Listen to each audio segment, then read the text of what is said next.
afternoon, everyone, and welcome to my first episode of Voices of the Game. At the sound effect. Feature my first special guest / classmate / sister, Miss Courtney Hollmon. Yay. Thank you for having me. I'm excited. Yeah, so before we get started, just give you a little introduction, let the people know who you are, what you do, how you relate to sports. Okay. So my name is Courtney Hollmon. I'm a senior, graduate in 1 month. Woo! I'm a senior broadcast journalism major, concentration in sports. I've had the great fortune of just having a lot of experience with my internships with ESPN, TNT Sports, and just, yeah. So you already kind of jumped into my first question. It's going to be, what was your big break in sports media? Like your first thing that's like, okay, I'm really about to be heard. Okay. Big break. I wouldn't say it was I would call it a stepping stone. My first big stepping stone was my internship with ESPN that I had last summer. Okay, nice. And then from there, you went on. Mm-hmm. From there, I would say that probably was a big stepping stone for me because didn't do that, like if I didn't take that leap of faith and go to Connecticut with that internship, I probably wouldn't have had the opportunity to do the things that I am right now, because that internship, although it was behind the scenes, I still took that leap of faith and went. And from there, I made connections that, carried me through what I'm doing today. So fair. Did you have fun in Connecticut? Was it like, because I feel like Connecticut is so, I'm not gonna lie, like I was like, what is it, Connecticut? But like when I got there, I mean, it's what you make of it. Like there's actually a lot of like people our age that work at ESPN, like production assistants and stuff like that. So meeting them, and then like them just kind of taking me and a couple of the other interns under their wing. They were the ones that really showed us like the cool spots in Connecticut. So we went stuff to do. Right. So we went to like Hartford, we went to West Hartford, and then we got smart and realized that New York was only an hour and a half train, not even that, like an hour train ride away. So every weekend we were going to New York. So y'all was in the Big Apple more than y'all was in Bristol. 100%. Because there's nothing in Bristol but ESPN. You got to go to Hartford and like West Hartford and all that. Okay, fun. Okay, so gonna switch gears a little bit, talking about diversity in broadcast, because you're the next face of broadcast journalism. I say it all the time. Wow, Maria Taylor, so nice. so nice. So being a woman in sports, I had a class and we were talking about how like a lot of times behind the scenes, especially in like videography and photography, women have trouble accessing the locker rooms. They have trouble, finding somewhere to change. Have you ever had to deal with any of those challenges, and how did you overcome them? Luckily, I haven't had to deal with those challenges as much because there were people that went before me that kind of created that opening. So I would say when I was doing All-Star Weekend, like about a month ago, I had to interview players and stuff like that. And so it was kind of more so like working logistics on like when they can come around, because All-Star Weekend was a little different. So like each player, they had like a rotation type thing. So they had to do their media shoot. And then from there, they're like, okay, now you got an interview with TNT. Now you got an interview with ABC. It was like kind of like that. So it wasn't necessarily like, oh, we got to go to the locker room and get stuff, because it wasn't structured like that. So I haven't had any, I would say, issues like kind of doing that. Now I have been questioned when I was definitely at All-Star Weekend, like, oh, she's just a college student. She's happy to be here. Like, no. I worked my butt off to be here. Like, real. I worked my butt off. Real. Don't play you. I worked my butt off to be, and it was interesting because when I was doing NHL, like the Winter Classic, I kind of think they had the expectation that I was just, like, happy to be here. Like, I was like, oh, this is cool. I get to interview like professional sports athletes. Like, I'm gonna ask them the borderline, how does it feel? What's going through your mind? But like, they didn't know me because I don't work like that. I don't like those type of questions because those are obvious. Like, hey, how do you feel? I just won the game. I'm here. I don't like this type of question. So with that fellowship, I really like took that like to heart. Like I really like was like, okay, this is what I want to do as a career. I'm going to act like I am in this career right now. So I really did my research. I really like asked questions, I would say, beyond like the obvious questions. And the producers and stuff that I worked with were like, hold on. They're like, wow, that was a good question. They're in my ear. Oh, that was a great question. How did you know to ask that? People that I've connected with, like Malika Andrews, she was like, your interview questions show that you do your research, and that's rare. And I was like, thank you. It's because you got a passion for this. Like some people just see, oh, somebody's on TV. Let me do this. The same way in the medical field. Like, oh, nurses make a lot of money. Let me be a nurse. But like, when you got a passion for it and you care about it, you don't give it 110% every time. 100%. 100%. They really try to play you. Actually, I have something to say to that, but I'm gonna wait till later. Okay, so what advice do you have for young professionals or just college students in general that want to go into the industry, especially in broadcast? Like, what advice do you have for them as it relates to the industry? I'm actually going to relate it to what you just said. You have to have a passion for this. Like, oftentimes, a lot of people in recent years see like the glitz and glam of i.e. sports broadcasting. Like you see Maria Taylor, you see Taylor Rooks, you see Malika Andrews, you see them on the field, you see them with a player, you see them at this event, at that event. But you have to realize like these people actually put in real work to get here. Like go back to the beginning. Watch Taylor Rooks when she was at Big Ten Network. Watch Malika Andrews when she was at the Chicago Tribune. Like it wasn't always glitz and glam, but at the same time, you have to be open to opportunities. So my biggest piece of advice is just to say yes to every opportunity because you don't know how those opportunities come together down the line. And that's what happened. I didn't know that my internship at ESPN would have led me to NABJ, which would have led me to meet the person that is over my fellowship now. I didn't know that. I was just rolling with the punches. I didn't know. I didn't know that these connections that I made would, help me down the line. And so you just have to be open to every opportunity. I like that. Okay. You might know what you're talking about a little bit. Okay, so you've been doing a lot of great work now, but where do you want to go? What's like your 5 to 10 year plan? Like, if I do this, I'm very successful. I would just say, if I get a career that doesn't feel like work, like I want something I can wake up every day and be like, yes, today's the day. The sun is shining. The tank is clean. Like I want something that I can feel good about. That I don't feel like, oh, I have to go to work again. But I would say just have a career that I like enjoy being at, and just a space that I love being in, and whether that's NFL, NBA, just wherever the wind takes me. That's just. And I think a big thing about that is being versatile and being different, because anybody can get on the mic and, like you said, ask those basic questions. How do you feel?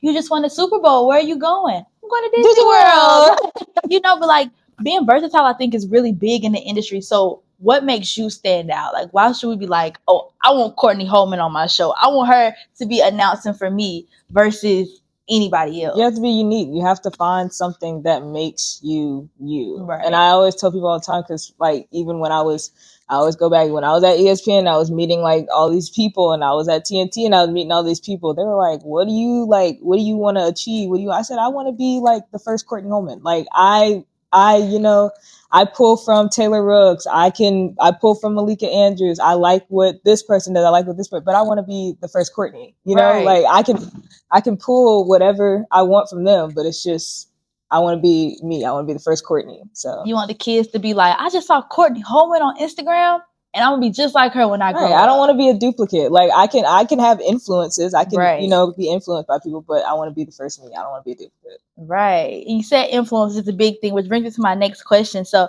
do you think traditional sports journalism is going to go anywhere, especially with the rise of influencers and things like that, which actually is a part of the show, getting to know people in the sports industry beyond athletes.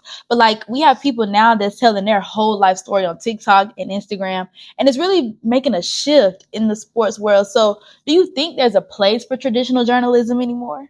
I mean, I think you always have to have a traditional journalistic aspect to whatever media you go into. Like if you're on TikTok, you're doing a little 30-second thing, you have to have that traditional journalistic aspect of storytelling. I'm not going to sit and watch, I want to be like I want to be engaged. You want to hook somebody within the first 2 seconds. You don't want somebody to 2-speed your video. That lead got to be right. on point. Exactly. You always have to have that journalistic aspect in whatever you do. So I don't think traditional journalism will go away in the sense of foundation, but I just think like now it's new medium that you have to use these skills, these foundational skills that you have. Okay, nice. So now we're gonna get into something a little more personal, you know, Ooh. a little more. Oh Lord, she's trying to tell the world my business. It's okay, nobody gonna see it but the teachers for now, unless it's like a hit sensation. Then coming soon to a page near you. So this thing was called Beyond Sports. So I know you're a gym girly. You know, you up 4 or 5 a.m. Get up, do what you gonna do. But like, other than that, beyond sports, what do you do? What do you like? What really interests you? Beyond sports, I like vinyls. I like records. I like collect records. Do. I like to collect records. I go to record shops. Yeah, because there's nothing like listening to a record, listening to the vinyl scratch, listening to the audio on a record. There's nothing like it. Like you gonna pick it up and set it up there. There's nothing like it. There's nothing like it. It's different. Yes, we have access to every single music on Apple streaming or Spotify, whatever you do. But there's nothing like a vinyl record. So that's my hobby. I love vinyls. Okay, you got a mean collection. Y'all, I saw her collection. It's bad. It's mean. It could probably fill up this whole room. It's bad.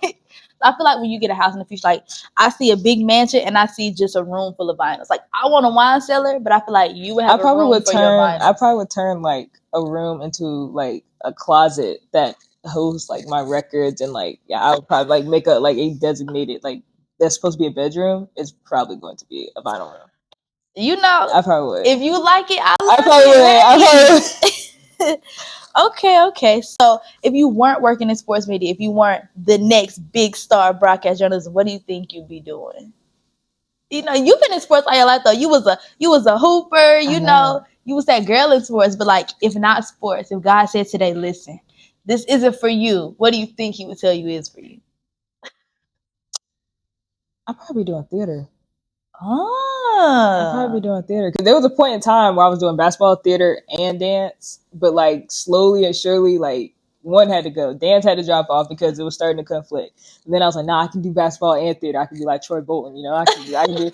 I can do this. Like I was like, he did a High School Musical. Like I could do this. No, I couldn't because show days would conflict with practice or games, and like the further you get in sports, the more demanding it is. Yeah. And so I was just like, yeah. So theater had to go, sadly, and that was probably the hardest thing I had to let go. I literally cried for days. But yeah, I'd probably be doing theater. See, no, I can see it though. Even when we had like our shows and stuff, like when it came to theatrics and dramatics, like you always gave face, you always performed. I would probably do theater. Yeah. I almost thought about getting back into it because a local theater company is doing Rent, and I was about like 5 seconds away from going to audition. You like, hey, I was like, I can do it. Like I don't have no class. It's my senior year. My classes aren't that bad. I can do it. But no, I didn't do it. Okay, theater girly. Yeah. I like it. Okay, so what's one thing that people in the industry may not know about you? One thing that people in the industry may not know about me. Or what's one thing that you feel like they should know about you that they don't, you know? I would say, God, that's a hard question. That's loaded, ain't That's loaded. Let me see. It's because you put your face out there every day for the world to see. I know, and it's like, and I'm really they have a persona of you, but it's not.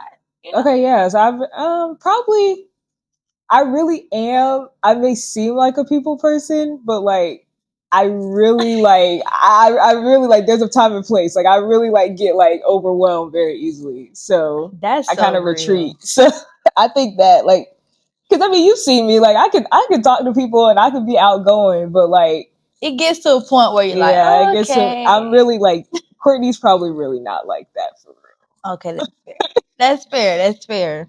Okay, we're taking our almost final shift to the end. We're going to go into our mental health and sports media segment because, of course, it's a really big deal. Mental health is at an all-time, you know, talking point where before it really wasn't. Like, it was just like, oh, they just need a nap or they special, it's okay. But like now we really understand what it is and what it can do to people. So how do you manage that work-life balance, making sure that you're giving good quality work, but at the same time you're putting yourself first too?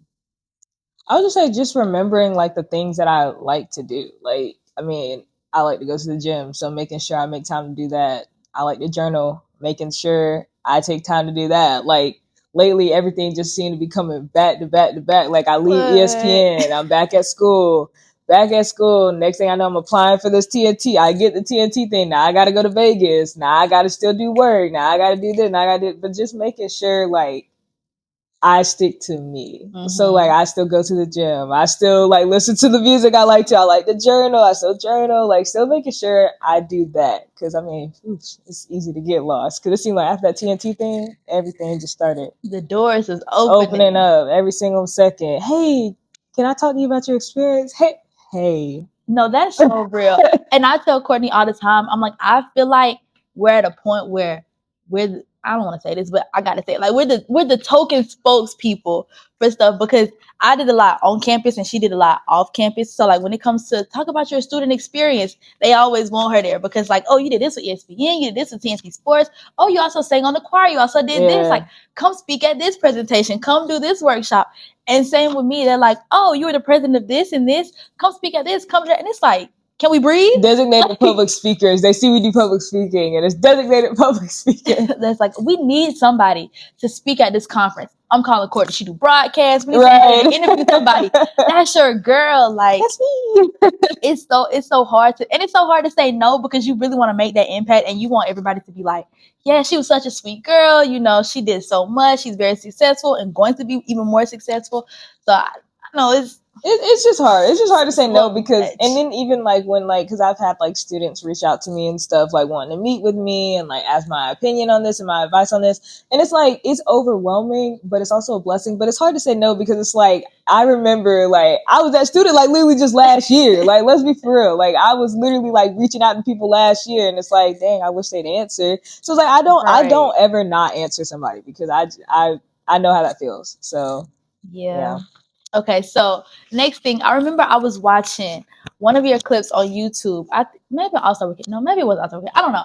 It was something that you did with TNT Sports, and like, you know, we were all watching it, talking about it in the group chat, and there was this hater, and I hate bots and I hate haters. If there's anything that I hate, it's people that's talking down on somebody. And I thought it was a really good clip. Like, you finished your interview, I'm like, oh yeah, she ate that up. And people in the comments were like, oh yeah, that was nice. That was very good.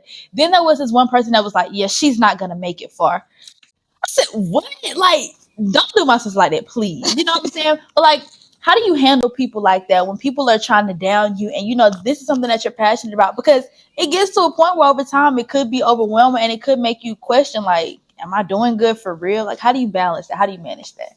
Well, I think with that, you just have to know, like, I know who I am. Mm-hmm. I have faith in God. He wouldn't put me in any situation that he knows that I won't thrive in. Like, God will not put me anywhere that he does not think I will thrive. Right. So I just have to remember, they don't know me. Like, they don't know me. People are going to talk. Like, I mean, if people aren't talking, you're not doing nothing right. You're not doing nothing right. So I just have to remember, keep my faith in God, that he knows. He has a plan for me. Like, he put me here.